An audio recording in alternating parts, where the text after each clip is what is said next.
Continuamos en el curso de Geopolítica. Estamos en el módulo 2, el tema 4, la sección cuarta. Vamos a hablar de empresas y conflictos armados. Hagamos una introducción. En el contexto del mercado globalizado y particularmente donde existe un débil poder económico y político en los estados, muchos conflictos armados internos a menudo son poco más que campañas para obtener acceso a los recursos naturales y mercados, aunque en algún lugar en el pasado lejano puede ser posible identificar un papel para factores ideológicos y objetivos políticos. De hecho, en estas zonas de violencia y en otros contextos con un nivel inferior de conflictos, disturbios internos, violencias generalizada y tensiones latentes, las empresas han estado involucradas en abusos de derechos humanos en el marco de sus actividades económicas, contribuyendo así a la inestabilidad y la violencia. En estos contextos, las empresas privadas han encontrado un enorme nicho de mercado, especialmente en las industrias de la seguridad, la defensa y servicios militares. Ello ha provocado una notable expansión de estos contratistas privados en los últimos 20 años. Las corporaciones transnacionales se dedican a la explotación de la mayoría de los recursos naturales en conflicto, ya sea directa o indirectamente, ya que pueden tener inversores o patrocinadores con intereses creados y fabrican y comercializan estos productos, contribuyendo así a las violaciones continuas de los derechos humanos. En algunos casos, las empresas han estado involucradas en abusos graves en diferentes grados de participación, como perpetradores, cómplices, ayudando e instigando, o socios comerciales con el perpetrador, como ha comenzado el exfiscal jefe de la CPI, que decía: varios informes han señalado los vínculos entre las actividades de algunas empresas africanas, europeas y de Medio Oriente y las atrocidades que tienen lugar en la República Democrática del Congo. También se ha mencionado la supuesta participación de grupos de crimen organizado de Europa del Este. Sus actividades supuestamente incluyen la extracción de oro, la explotación ilegal de petróleo y el comercio de armas. Existe una preocupación general de que las atrocidades presuntamente cometidas en el país pueden ser alimentadas por la explotación de los recursos naturales allí y el comercio de armas, que se habilitan a través del sistema bancario internacional. Aunque las conclusiones específicas de estos informes no han sido confirmadas, el fiscal cree que la investigación de los aspectos financieros de las presuntas atrocidades será crucial para prevenir futuros delitos y para el enjuiciamiento de los delitos ya cometidos. Si las respuestas prácticas comerciales continúan alimentando atrocidades, estas no se detendrían incluso si los perpetradores actuales fueran arrestados y procesados. La oficina del fiscal está estableciendo si las investigaciones y enjuiciamientos en el aspecto financiero de las presuntas atrocidades se están llevando a cabo en los países pertinentes. La principal dificultad legal es que como actores no estatales, las empresas no están directamente vinculadas por las normas internacionales de derechos humanos. El debate en torno a la relación entre las empresas y los derechos humanos se ha caracterizado por las continuas dudas entre los instrumentos legales internacionales vinculantes y no vinculantes para regular las corporaciones empresariales y otras entidades comerciales. El 26 de junio de 2014, el Consejo de Derechos Humanos de las Naciones Unidas, el CDH, adoptó una resolución con la oposición de la Unión Europea, copatrocinada por Ecuador y Sudáfrica y apoyada por varios otros estados. En dicha resolución, el CDH estableció un grupo de trabajo intergubernamental de composición abierta, al que se le encomendó elaborar un instrumento internacional jurídicamente vinculante para regular las empresas y los derechos humanos. Marco regulatorio, empresas y derechos humanos. Contexto. En el actual mundo globalizado ha empezado a asumir un papel público importante una serie de agentes cuyo principio organizativo cardinal no es el Estado territorial. Inmediatamente concluida la Segunda Guerra Mundial, el término economía internacional seguía haciendo alusión a un orden económico basado en transacciones externas celebradas en mercados nacionales, separados y distintos, y entre partes independientes. En este contexto, los gobiernos podían regular las fronteras aplicando diversas condiciones de acceso, tales como aranceles, tipos de cambio y control de capitales. Esta situación contrasta con el desarrollo de operaciones económicas empresariales a nivel mundial. En este sentido, lo que una vez era comercio exterior entre economías nacionales se ha ido canalizando en las propias empresas a través de procedimientos de gestión de cadenas de suministro mundiales que operan en tiempo real e influyen directa y notablemente en la vida de la población mundial. La capacidad de las empresas transnacionales de operar y crecer en todo el mundo ha aumentado considerablemente en los últimos 40 años, gracias, entre otros factores, a los acuerdos comerciales, los tratados bilaterales de inversión y la liberalización interna, a lo que habría que añadir el fenómeno y el fomento de la autorregulación y de mecanismos extrajudiciales de resolución de controversias, como el arbitraje privado. Esquemáticamente podemos distinguir tres zonas que justifican el interés por las empresas transnacionales. En el punto 1 sería la acumulación de poder por cierto agente social, empresas, que induce a otros agentes con distintos intereses u objetivos a organizar un poder de contrapeso. En este sentido, cuando hay una impresión general de que estos agentes sociales abusan de su poder, surge inevitablemente una reacción social.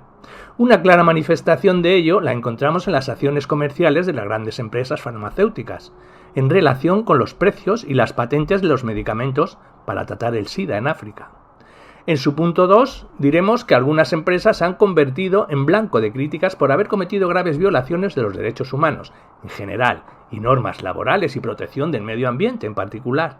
Ello ha propiciado exigir una mayor responsabilización y rendición de cuentas de los grupos empresariales, bien con el objeto de evitar problemas similares o bien con el interés de aprovechar sus buenas prácticas. Destacamos los siguientes ejemplos. La transparencia de los resultados no financieros de las empresas mediante distintos tipos de informes o certificaciones. La aprobación de planes protorreguladores voluntarios como los planes nacionales de acción sobre empresas y derechos humanos. Y la tendencia de algunos, los tribunales nacionales, declararse competentes para examinar denuncias de las violaciones más graves de los derechos humanos que impliquen a empresas en el extranjero, como ley de demandas civiles por agravios contra los extranjeros. Nombraríamos el ATCA, que es el Alien Tort Claims Act de los Estados Unidos. Y en el punto 3 diremos que las dimensiones, volumen y ritmo de las transacciones económicas de las empresas transnacionales superan con creces las capacidades de los gobiernos y de las instituciones internacionales. Los principales instrumentos internacionales. Los principales instrumentos que regulan el comportamiento de las empresas con respecto a los abusos contra los derechos humanos se basan en esquemas voluntarios. Hablemos de instrumentos y la institución promotora. En cuanto a instrumentos, el Pacto Mundial de las Naciones Unidas, la ONU, los derechos del niño y principios empresariales, la UNICEF, las directrices de la OCDE para empresas multinacionales, la OCDE, la Declaración Tripartita de Principios sobre las Empresas Multinacionales y la Política Social, la OIT, los Convenios de Ginebra de 1949, el CICR, los Convenios de La Haya de 1899 a 1907, la Conferencia de La Haya, el Convenio de La Haya sobre protección de bienes culturales en el 1954, la UNESCO, instrumentos sobre prohibiciones o restricciones de armamentos, varias, y principios rectores sobre empresas y derechos humanos de 2011, la ONU. En 2011, el Consejo de Derechos Humanos de la ONU aprobó los principios rectores sobre empresas y derechos humanos en adelante PRNU, propuesto por el representante especial del secretario general sobre la cuestión de los derechos humanos y las empresas transnacionales y otras empresas comerciales, el profesor John Ruggie.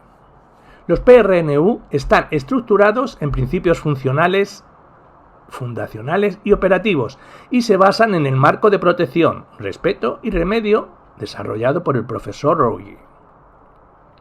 Los PRNU contienen una serie de recomendaciones para los estados y las empresas en relación con las áreas afectadas por conflictos que incluyen recomendaciones para que los estados se comprometan con las empresas para ayudarlos a identificar, prevenir y mitigar los riesgos relacionados con los derechos humanos de sus operaciones y relaciones comerciales.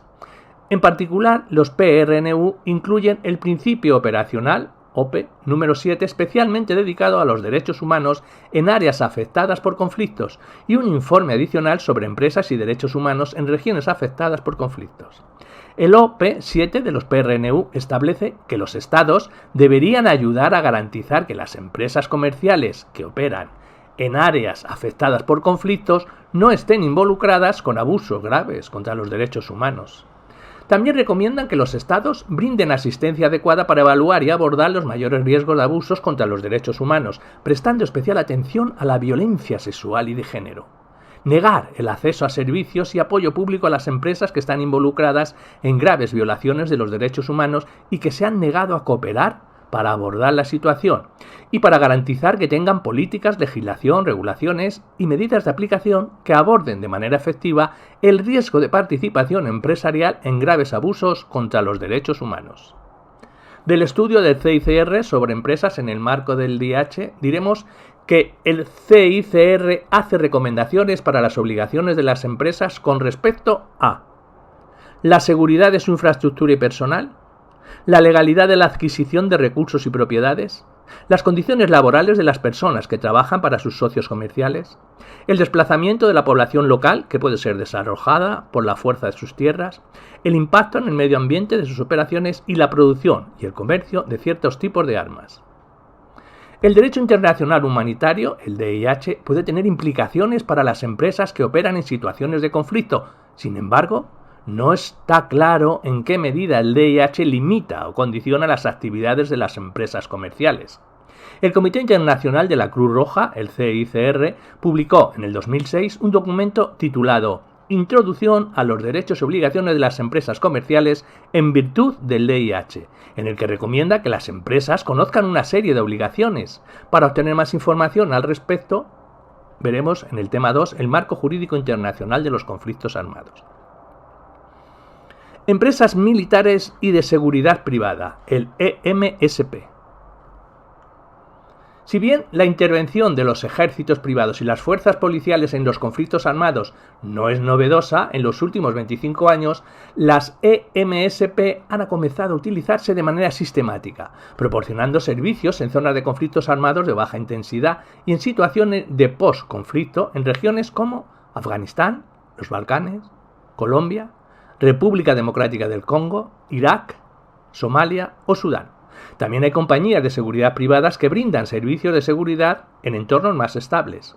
Las EMSP constituyen un fenómeno complejo calificado por Singer como uno de los desarrollos más interesantes en la guerra. Aunque no existe una definición única de EMSP, algunos estudios de investigación han contribuido a aclarar algunos de sus rasgos. Estas empresas privadas transnacionales ofrecen servicios de seguridad, defensa y militares, con ánimo de lucro. Actividades que tradicionalmente lleva a cabo las Fuerzas Armadas Nacionales y la Policía. Este panorama viene a confirmar la tendencia actual de privatización, la externalización, de las funciones públicas del Estado. Gómez del Prado ha señalado los problemas relevantes relacionados con las dificultades para distinguir las actividades y funciones que son públicas de las que pertenece al sector privado, debido a que la expansión de esta nueva industria los ha vuelto cada vez más borrosos, creando una peligrosa zona gris sin transparencia, sin rendición de cuentas y sin regulación. Sus servicios son utilizados cada vez con más frecuencia por gobiernos, organizaciones internacionales y organizaciones no gubernamentales, la ONG, corporaciones transnacionales, organizaciones humanitarias y los medios de comunicación en situaciones de conflicto y posconflicto. En estos contextos, los empleados de la EMSP, contratados como civiles pero armados como militares, tienen un estatus ambiguo que pueden transformarles de civiles en combatientes en cualquier momento. En lo que respecta a la garantía de la seguridad a las ONG humanitarias, se hace muy difícil, tanto para la población local como para los funcionarios del gobierno, distinguir entre los trabajadores humanitarios y las fuerzas privadas. Las EMSP no solo participan en conflictos en curso, sino también en actividades de reconstrucción posteriores a conflictos, como la reforma del sector de seguridad. Si bien su participación directa en el combate no es tan común como en los primeros años de su intervención en conflictos, por ejemplo en Irak, sus servicios pueden entrañar una confrontación directa con los combatientes en el devenir de las hostilidades. Dada la expansión del fenómeno de las EMSP en los contextos de conflicto y posconflicto en todo el mundo y la extensa variedad de escenarios donde operan, han surgido desafíos prácticos y legales relevantes, en cualquiera de lo concerniente a su implicación en los abusos de los derechos humanos y en la dificultad de responsabilizarla de tales abusos. Las operaciones y actividades de la EMSP, junto con las paramilitares y mercenarios, tienen un impacto cada vez más negativo al causar desplazamientos forzados y otras violaciones de los derechos humanos.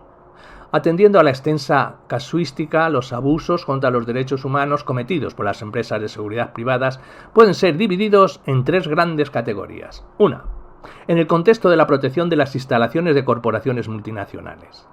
En estos casos, se producen violaciones a la privacidad a través de mediante escuchas telefónicas, la interpretación del correo y otras actividades relacionadas con la inteligencia, la supresión de la actividad sindical, el hostigamiento de manifestaciones y complicidad con las fuerzas de orden locales en detenciones arbitrarias y desapariciones forzadas. El punto 2, en situaciones de conflicto armado y ocupación que comprenden principalmente ataques contra la población civil, incluidos casos de ejecuciones sumarias y ejecuciones extrajudiciales, violación del derecho a la vida, tortura, violación de la prohibición de la tortura, violencia sexual, detención arbitraria y desaparición y participación en el tráfico de armas, drogas y personas, con la violación del derecho a la libertad y la seguridad de la persona. Y en el punto 3 serían los abusos relacionados con la explotación de recursos naturales, incluidas las violaciones del derecho de los pueblos, la libre determinación y el derecho al desarrollo. Tomando en consideración a las víctimas de los abusos de los derechos humanos por parte de la EMSP, los académicos han distinguido entre a. Violaciones contra la población civil y la propiedad del territorio donde operan las EMSP, incluidas detenciones arbitrarias, asesinatos, tortura y malos tratos y otros eventos de uso desproporcionado de fuerza contra personas o bienes. Y en la parte B, infracciones del derecho de sus propios empleados, tales como horas de trabajo excesivas, malas condiciones de trabajo, denegación de asistencia médica y cláusulas contractuales abusivas, entre otras. De hecho, las condiciones de trabajo de sus empleados tienden a ser peligrosas y poco saludables. Y en muchas ocasiones carecen de medidas de seguridad suficientes, lo que ha significado que en algunos conflictos haya más víctimas entre contratistas privados que en las fuerzas de combate oficiales. Varios factores facilitan que estas violaciones se cometan con impunidad, entre los que enumeramos los siguientes. La ambigüedad del estatuto de las EMSP y su personal y la falta de un marco claro de responsabilidades bajo los derechos humanos y el derecho internacional humanitario. La falta de regulación integral. El bajo nivel de supervisión tanto por el gobierno local como por el gobierno local o territorial, las dificultades que enfrentan las víctimas para acceder a los recursos judiciales debido al hecho de que las jurisdicciones domésticas generalmente están mal equipadas para este tipo de reclamos, la concesión de inmunidad de enjuiciamiento. Ese ha sido el caso en Irak y en Afganistán, donde las EMSP han podido operar con impunidad. En Colombia también ha habido sanciones similares de enjuiciamiento que benefician a contratistas privados. Y por último, la estructura corporativa de estas organizaciones que les permite adoptar diferentes nombres, disolverse y cambiar de marca con suma facilidad, así como la movilidad de los empleados entre los grupos de empresa. Siguiendo a Gómez del Prado, podemos concluir que la externalización generalizada en los últimos años de funciones militares y de seguridad a las empresas militares y de seguridades privadas, la MSP, por los gobiernos, las organizaciones intergubernamentales y no gubernamentales y las empresas multinacionales en situaciones de conflicto de baja intensidad, conflictos armados, posconflictos, socorro internacional y operaciones humanitarias constituye un fenómeno de gran importancia. Este mercado de contratistas militares está controlado por compañías estadounidenses y británicas. En términos generales, la subsistencia de estas empresas está condicionada al devenir de sus respectivos contextos nacionales, de tal suerte que, siendo sus gobiernos sus principales, si no los únicos clientes, su actividad económica prácticamente se ha centrado en responder a las necesidades de Londres y Washington.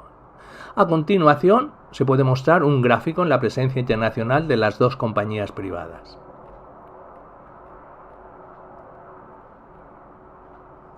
Un nuevo contratista privado vinculado al Kremlin ha irrumpido en el escenario internacional en los últimos años, el llamado Grupo Wagner.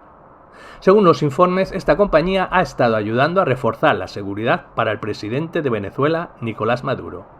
Las razones por las que estos estados y la gran mayoría de países desarrollados contratan este tipo de servicios pueden ser múltiples, si bien podemos destacar las dos siguientes causas comunes que se suelen repetir con independencia del escenario en el que nos encontremos. En un sistema capitalista basado en la economía de libre mercado como el actual, la contratación de estos servicios supone un menor coste, una mayor especialización, las tecnologías más avanzadas y una rapidez y flexibilidad en las actuaciones. El coste político del despliegue de fuerzas en el extranjero a través de la contratación de estas compañías es sensiblemente menor a los ojos de la opinión pública. Por ejemplo, no tiene el mismo grado de impacto para un ciudadano la muerte de un contratista que la de un militar uniformado. Y el incremento de número de efectivos en un escenario bélico determinado con carácter inmediato, eludiendo la aprobación de los largos trámites políticos, administrativos y legales que en cada estado se hayan de seguirse. Para responder a las preocupaciones generales por la expansión de las actividades de la CMSP, los dos gobiernos que aglutinan la mayor parte de la industria de la seguridad, Reino Unido y Estados Unidos, con un 70%, lanzaron con el apoyo de Suiza y la propia industria de seguridad la iniciativa suiza basada en la idea de autorregulación.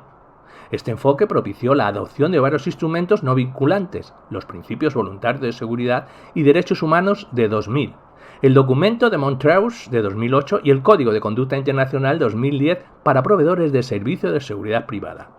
Con una agenda diferente a la mano, debido al impacto de las MSP en el disfrute de los derechos humanos, las Naciones Unidas establecieron en el 2005 el Grupo de Trabajo de la ONU sobre la utilización de mercenarios como medio de violar los derechos humanos y obstaculizar el ejercicio del derecho de los pueblos a la libre determinación, en adelante Grupo de Trabajo sobre el uso de mercenarios, con el objetivo de redactar un instrumento legalmente vinculante. En 2010, el Grupo de Trabajo propuso el proyecto de Convención Internacional sobre Regulación, Supervisión y Monitoreo de Empresas Privadas, Militares y de Seguridad. El proyecto de convención establece una prohibición específica de subcontratar o contratar funciones inherentes del Estado, como el uso de la fuerza. Como se ha señalado, estos instrumentos se centran específicamente en la CMSP, pero la esencia del régimen jurídico internacional propuesto reside en las obligaciones existentes que incumben a los estados, estados de origen, estados territoriales, estados contratantes, etc., y a los miembros individuales de los CMSP. Su principal activo es que ponen todas estas obligaciones en un solo lugar. El Grupo de Trabajo sobre Uso de Mercenarios, en su informe presentado al Consejo de Derechos Humanos en su 42º periodo de sesiones, de 9 a 27 de septiembre de 2019, plantea una serie de consideraciones clave sobre el contexto de la industria extractiva en que operan las empresas militares y de seguridades privadas. Asimismo, examina los abusos y violaciones de los derechos humanos cometidos y facilitados con mayor frecuencia por empresas militares y de seguridad privadas, contratadas por clientes de la industria extractiva y, finalmente, analiza los factores relacionados con la impunidad de los autores de esos abusos y violaciones y la falta de una reparación efectiva para las víctimas. En una nota final, se destaca que las iniciativas hacen un esfuerzo para involucrar a los MSP como tales, alentándolos a firmar e implementar voluntariamente un conjunto de principios relacionados con el respeto del DIH y los derechos humanos, e incluso haciéndolo posible de una manera bastante sin precedentes, para ellos y otras ANS, para declarar su adhesión al proyecto, convenio sobre EMSP. Las reglas contenidas en los instrumentos relevantes generalmente se incluyen en el componente de responsabilidad del DIH como tal, que se concentran en identificar y analizar las consecuencias derivadas de las violaciones de las normas primarias del DIH o los derechos humanos cometidos por miembros de la MSP u otros actores, estados, organizaciones internacionales, etc.